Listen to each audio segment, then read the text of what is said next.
Enfin, je crois que c'est reparti là et sans problème.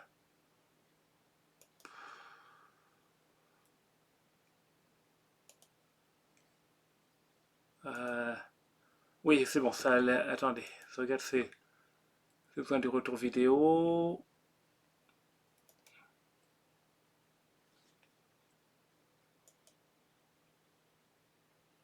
C'est bon, c'est bon, c'est bon, c'est bon, c'est en route. Ok. Oh la vache, j'ai l'impression que la connexion n'est pas à fond bonne. Bah si, ça va, ça va. Ok, ben je reprends. Désolé pour l'interruption qui, mine de rien, a été longue. J'ai dû réinitialiser ma connexion internet carrément. C'était vraiment, ben, on peut le dire, ça a été galère. Euh, et ça a été long, je suis désolé. En tout cas, ça me prévient.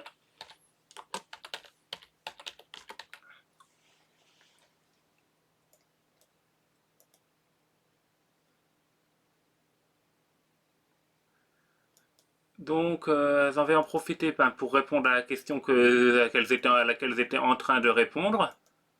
Donc, ben, Je ne mange pas de graines. et bien sûr, mon téléphone qui, comme d'habitude, parce que c'est pas ouvert le message, donc en fait, il va me le dire régulièrement. Ok, c'est ouvert le message maintenant, donc il va plus continuer de me crier qu'il mange pas de graines. Donc, oui, alors je répondais à la question. Alors, comment m'est venue l'idée ben, d'intégrer. Oui, c'est bon, on est en direct, il n'y a plus de problème. Donc, oui, je répondais donc à la question qui m'avait été posée euh, par Sarkozy. Et ben donc, pour comment ça m'est venu l'idée d'intégrer Momoun à mes vidéos, ben c'était simplement donc vous avez vu la scène euh, la scène React, comment dire les réactionnels et ils faisaient réagir des personnes âgées à certains des jeux vidéo à des jeux vidéo et en même temps vous avez vu donc une autre scène YouTube où quelqu'un faisait réagir quelqu'un qui n'était pas fan d'animation japonaise à l'animation japonaise, voir quel titre il aimait, quel titre il aimait pas. Je me suis dit, je vais un peu mixer les deux concepts. Je savais que Moumoun n'est pas ce que j'appelle une fan d'animation japonaise, mais elle s'y connaît. Elle connaît, elle n'est pas totalement réfractaire, mais elle n'est pas fan. Et d'un autre côté, elle est un petit peu, elle est aussi, comment dire, comme pour la scène React, quand elle fait réagir des personnes âgées, c'est une personne qui n'est pas de notre génération et qui donc a un point de vue différent. Et j'ai trouvé le concept, le parallèle intéressant à exploiter. Surtout qu'en plus, ben, euh, ben en fait, je peux facilement faire des vidéos avec Momoun parce que ben, je suis handicapé et donc je n'ai pas vraiment pu quitter la maison. Je vis toujours chez mes parents. J'ai pas trop le choix et c'est pas facile, mais voilà, c'est mon poste et ça va quand même. C'est quand même vachement cool. Après tout, je peux faire des vidéos comme ça aussi parce que voilà, pour ça. Et donc oui, donc comme c'était facile de faire des vidéos, j'ai pensé à ça surtout qu'avec Moumoun, ben on avait déjà partagé pas mal de passions. On a, contrairement à ce qui a été dit, on n'a pas toujours les mêmes goûts. Même il y a pas mal de trucs qu'elle aime, que j'aime pas, et vice versa. Voilà, le sujet de Sensei est revenu régulièrement. Moumoun déteste Seiya et j'adore ça. Enfin, j'aime bien ça, même si je suis assez critique. Et donc, oui, en fait, avec Moumoun, ça c'est le fil de mes idées, on avait vu, Moumoun on avait ça intégré dans nos passions avec ma sœur, dans le sens, il y a une quinzaine d'années, on faisait du cosplay. D'ailleurs, et Moumoun, au début, nous faisait les costumes, puis c'est carrément déguisé. On en a fait pendant 5 ans.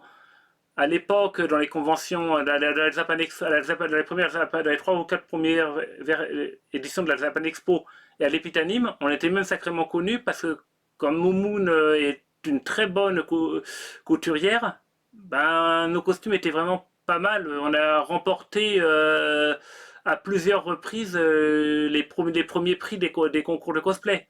Je crois pas qu'on ait eu une seule fois la première place, mais on était toujours dans les trois ou quatre premières places pendant. Donc en fait, ils nous attendaient pas mal. On était beaucoup dans le cosplay et donc, ben, c'était facile à partir de ça d'intégrer Moumoun, vu qu'on avait déjà pas mal ça en commun. Voilà, c'est pour ça.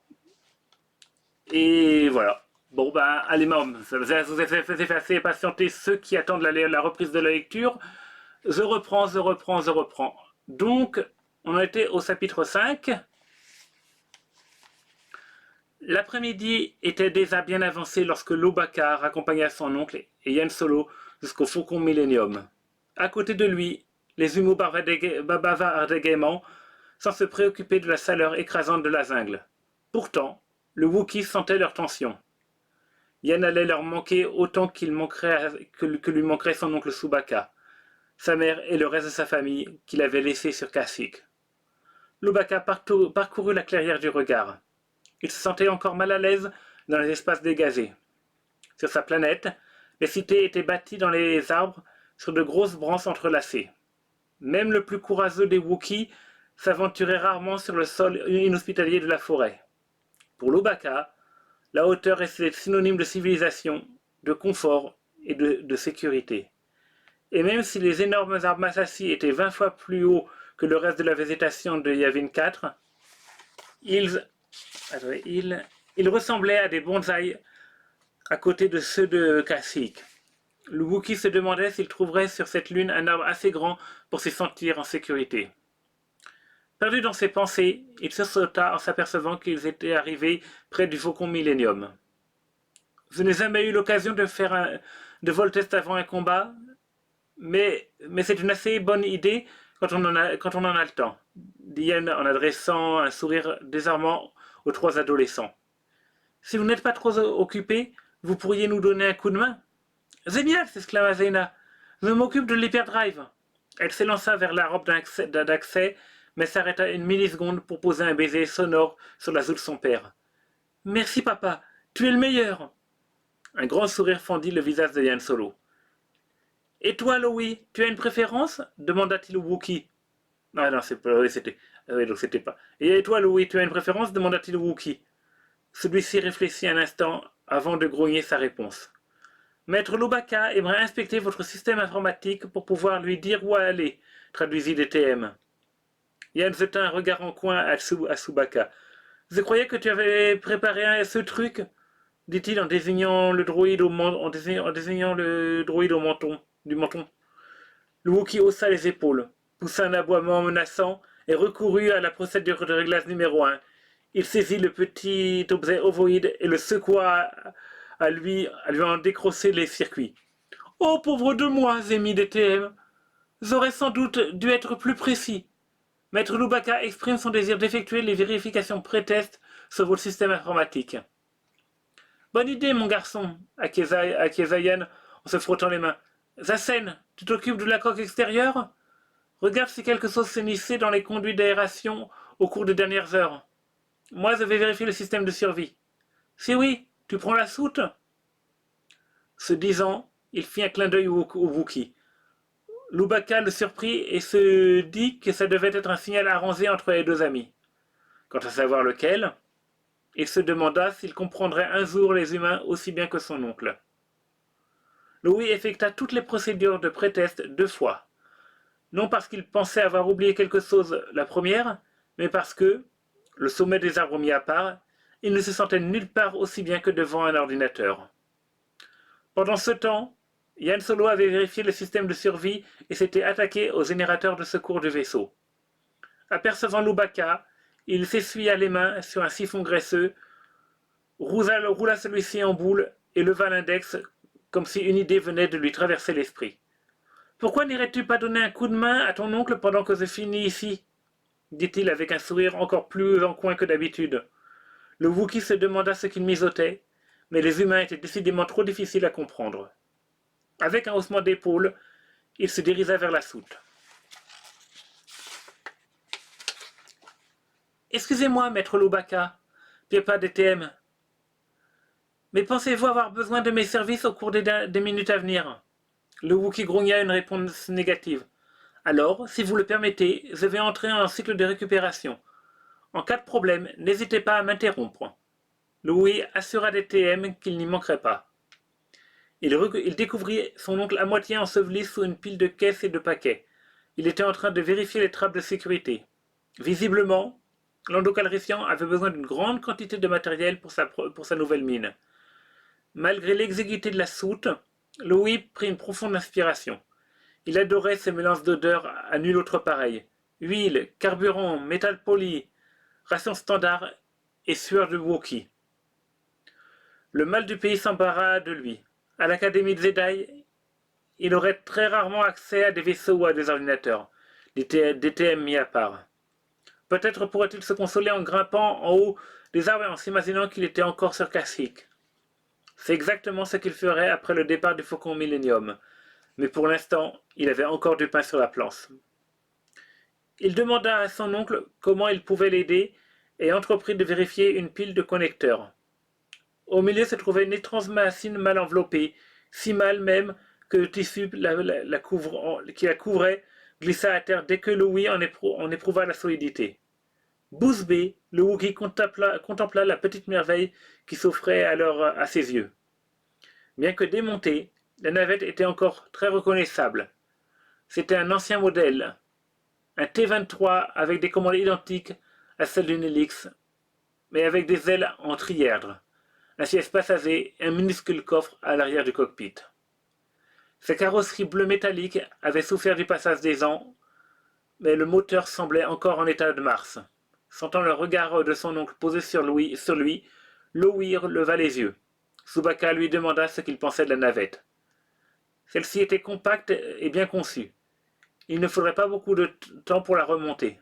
Le jeune Wookiee fit l'éloge de son aérodynamique et tenta de deviner son anatomie et sa maniabilité. Bien entendu, l'ordinateur de bord avait sans doute besoin d'une révision, et la coque d'un bon coup de peinture, mais ce n'était que des travaux mineurs. Et puis, les éraflures lui conféraient un certain caractère. Chewbacca poussa un grognement satisfait. Écartant les bras, il révéla à son neveu que la navette était un cadeau d'adieu. Si Louis se sentait capable de la remonter, elle était à lui. S'il s'en sentait capable, et comment? Flanqué de Zassen et Zena, Chewbacca se tenait debout dans la clairière, près de son T-23. Ils venaient d'échanger toutes sortes de remerciements et d'accolades avec leur père et oncle et les regardaient maintenant remonter à bord du Faucon Millenium. Ils agitèrent la main en signe d'au revoir et ne s'arrêtèrent pas avant que le grand vaisseau soit devenu un point minuscule dans le ciel bleu. Puis, ils restèrent immobiles et silencieux un long moment, chacun perdu dans ses pensées. Finalement, Zena poussa un soupir. « Alors, Louis, dit-elle en se frottant les mains et en jetant un regard brillant de convoitise au morceau du T-23, tu crois que tu auras besoin d'aide pour remettre en état ce tas de ferraille ?» Réalisant que sa jeune camarade avait probablement plus d'expérience que lui en la matière, le Wookiee haussa la tête avec gratitude. Ils passèrent les heures suivantes à préparer la navette pour son premier vol sur Yavin 4. Zassen trompa son ennui en racontant des blagues que Louis ne comprenait pas ou en tendant leurs outils aux deux mécanos. Zena travaillait avec un sourire radieux. Elle était enchantée de pouvoir partager son savoir sur les moteurs. Lorsqu'ils eurent terminé, Louis se pencha dans le cockpit pour activer le moteur. Et le T-23 toussa, crassa, puis revint à la vie. Ses répulseurs inférieurs le soulevèrent du sol, son système de post-combustion ionique brillant d'une vive lueur. Les trois amis poussèrent deux hurrahs et un grondement triomphal. « Aurais-tu par hasard besoin d'un pilote d'essai » demanda Zena à Wookiee, pleine d'espoir. Louis répondit par un petit grognement gêné. « Aussi aimable que soit votre offre, Maître Chewbacca essaye de dire qu'il préférait de loin effectuer le test lui-même, traduisit DTM. Le Wookiee aboya quelque chose. « Et comment ça, et couina le petit droïde. « Oh, je vois l'autre phrase que vous avez prononcée. Mais vous ne vouliez sûrement pas que je... » Nouveau grognement. « Très bien, si vous insistez. Maître Chewbacca dit qu'il serait très honoré de vous avoir pour passagère, maîtresse Zena. Et laissez-moi vous dire qu'il fait cette proposition à contre-cœur. » Louis gronda et se frappa le front de la main. Une expression d'embarras typique des Wookiees. C'est la pure vérité, protesta DTM. Je n'ai pas pu me méprendre sur votre intonation. D'abord, déçu par le peu d'enthousiasme de Loï, Zeyna s'amusait maintenant par de sa zen. Je comprends très bien, ne t'en fais pas. Si la navette était à moi, je ne laisserai à personne le soin de diriger dans son premier vol. Tu nous emmèneras faire un tour demain, d'accord?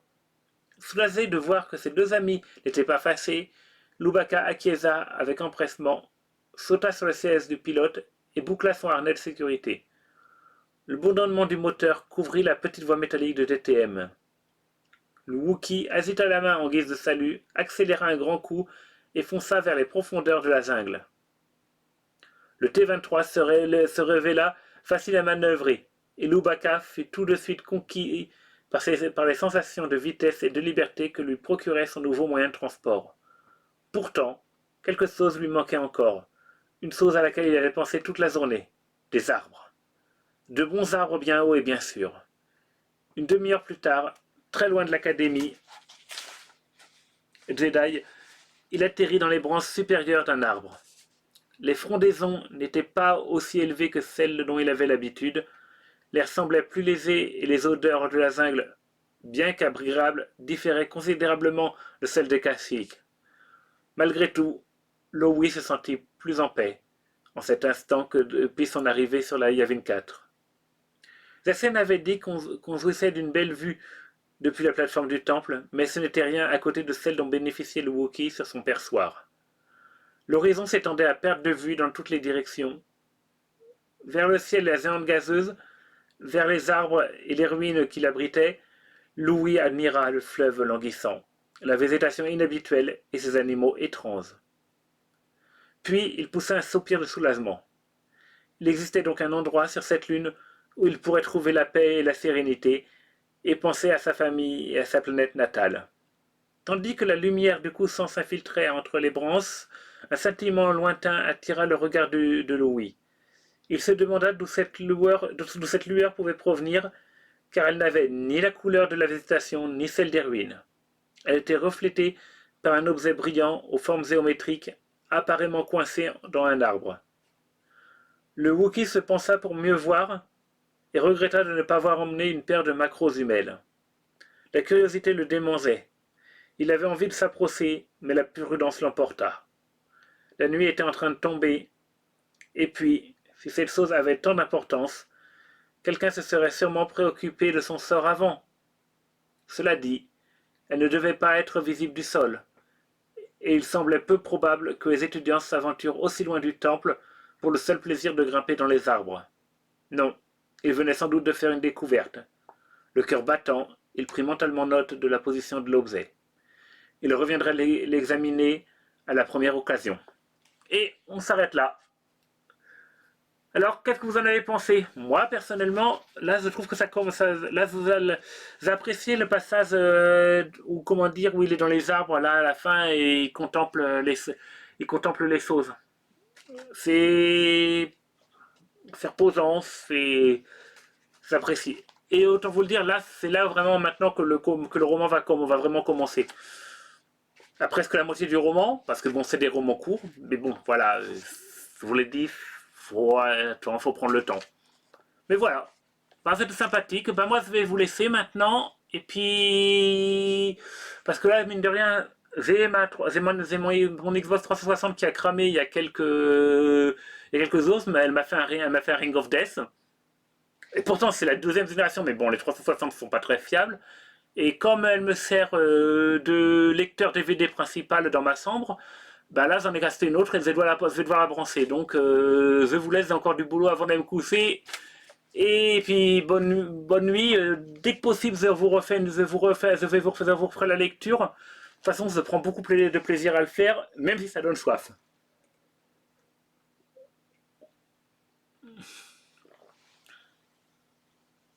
Eh oui, désolé Archeon, ça... Ah oui, à mettre pour ma console, ouais, je sais, ouais. Bonne nuit. Ah, t'inquiète pas, et puis merci, oui, merci, à la prochaine. Ouais. Allez, salut, attendez, je prends le stream, j'arrête. Allez, Salut, à plus.